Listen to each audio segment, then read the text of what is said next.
Assalamualaikum warahmatullahi wabarakatuh. Nama saya Amir Kalish, wartawan TV PSS Selanda. Kini saya berada di TV PSS Selanda Studio ingin melaporkan tentang perasmian Luncai Studio di TV PSS Selanda.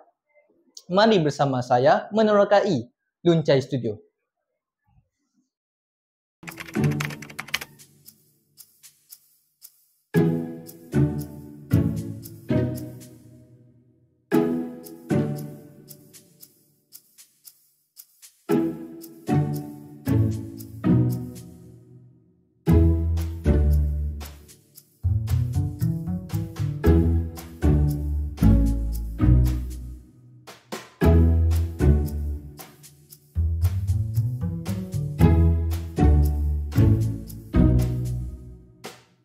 A few moments later.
Bismillahirrahmanirrahim. Assalamualaikum kepada seluruh warga sekolah.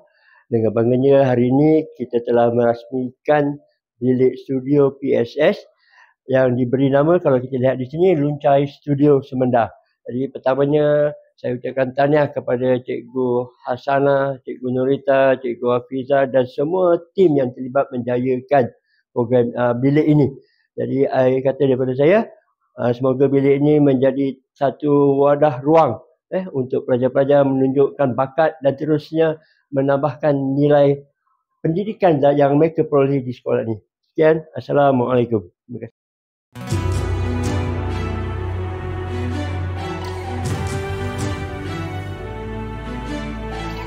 Peradaban kita bangunkan, bina kota, bina insan. Dari budi jadi budaya, bina asas kemampanan, kesejahteraan masa depan.